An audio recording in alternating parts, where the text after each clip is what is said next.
I'm not a young guy. That's no secret.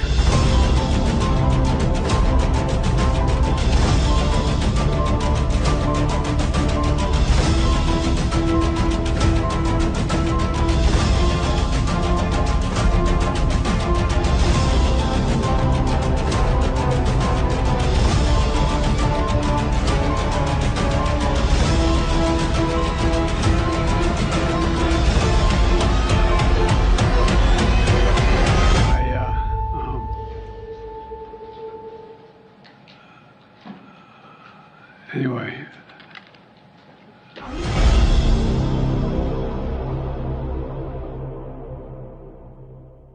Donald Trump is at it again with his takedown videos of opponent Joe Biden. It's no secret Joe Biden has had many stumbles, both physically and with his words on stage, which has become a weapon for Trump's campaign in his efforts to urge Americans to vote for him in November's presidential election. Welcome to this week's Culture Wars wrap-up. Let's get into it. Let's get the facts though. Joe Biden is 81 years old and Donald Trump is about to turn 78 years old. They aren't exactly far apart in age, a fact of which Trump knows and is careful to bring up when he speaks about Joe Biden's capabilities. Joe Biden's not too old to be president. I know a lot of people that are older than him and they're at the top of their game. It's not even close. But he is too incompetent and he is too corrupt. He's the worst president in the history of our country. Thank you. Take a look at this video surfacing this week of Hollywood actor Jon Voight urging his ex-followers to vote for Donald Trump in November's 2024 presidential election. The man who has this country's best interest, Donald J. Trump, he's the only one who can save our country from destruction. We're losing loved ones every day from the criminals walking our streets. We must wake up and stop this crime. These false accusations that have been put upon Trump's life to try to destroy his chances of getting elected, these judges, they are the corruption of this society's morals. They are taking down our safety. If you weren't aware, Jon Voight is Angelina Jolie's dad, and he's a massive Trump fan. He's been posting videos of support on his page for years. But after Trump became the first president to ever be convicted of a crime, Jon Voight slammed sick President Joe Biden's America while declaring Donald Trump is the only one who can save the country from destruction. Speaking of Trump's conviction, after a CNN senior legal analyst said that the former president's conviction was a political hit job, Elon Musk weighed in when he tweeted, "Hard to view this as anything other than abuse of the law for political purposes." President Joe Biden's age is still circling headlines this week after the Wall Street Journal's article titled "Behind Closed Doors, Biden Shows Signs of Slipping" went live. 45 US lawmakers, both Republicans and Democrats, were interviewed on how the president performs in closed-door meetings. While some Democrats assured the Journal that the president was still sharp, others made startling comments. Former House Speaker Kevin McCarthy said Biden relies on his cards to negotiate. "I used to meet with him when he was vice president. I go to his house. He's not the same person." While 5 other people interviewed described the president speaking so softly at times in meetings that they struggled to hear him. This video of the president surfaced this week of the president struggling off the stage again.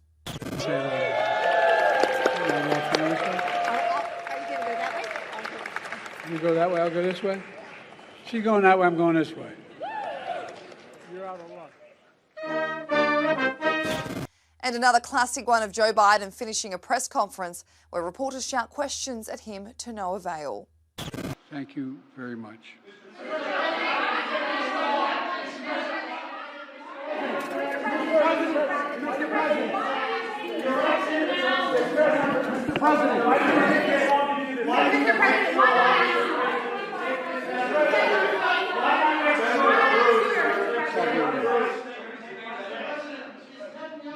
Politics with the war.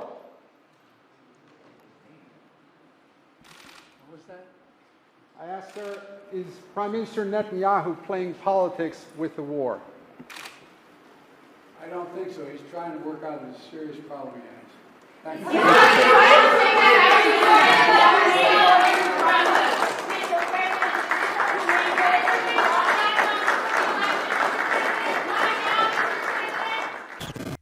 Joe Biden's opponent, Donald Trump, has been busy criticising the president's border policies this week. Biden has signed an executive action to tighten the border with Mexico by temporarily shutting down asylum requests once the average number of daily encounters tops 2,500 at each border entry, which has already happened. There is a massive migrant influx in the last few years. April this year alone saw nearly 180,000 migrants illegally enter the country at various points at the 4 border cities. This means, on average, in April, 6,000 migrants crossed into the US every single day, but that doesn't take into consideration those who weren't encountered by Border Patrol agents. But this policy from Biden is not good enough for Donald Trump. The truth is that Joe Biden's executive order won't stop the invasion. It's weak and it's pathetic. It will actually make the invasion worse. Millions of people a year will continue to pour across our border and be released into our country. And we recently learned Biden is secretly granting mass amnesty to hundreds of thousands of these illegal aliens, along with welfare, government benefits, work permits, and jobs. He's not doing that, however, for our veterans. He's not doing that for our homeless. He's giving illegal aliens far more than our veterans get, far more than our homeless get. Those two are full steam ahead in campaigning for the 2024 presidential election. And despite the fact that both Joe Biden and Donald Trump have publicly declared that TikTok is a threat to American security and safety, they are banking on the app to cash in on those young voters. Take a look at some of the videos posted to TikTok from President Biden's team.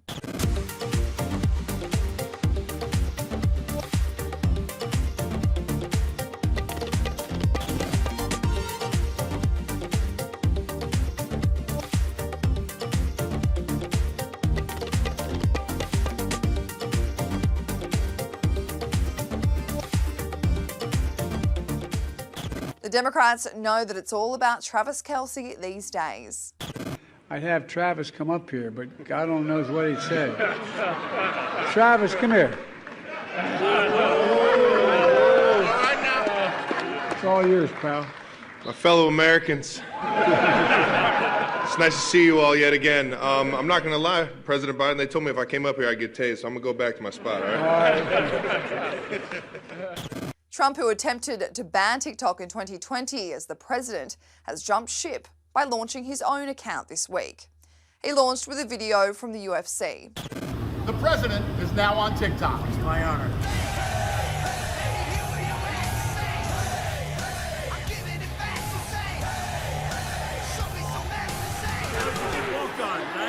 Over to the UK now, where Nigel Farage has had an unwelcomed response to his announcement that he will be leading the Reform Party ahead of the July 4 general election.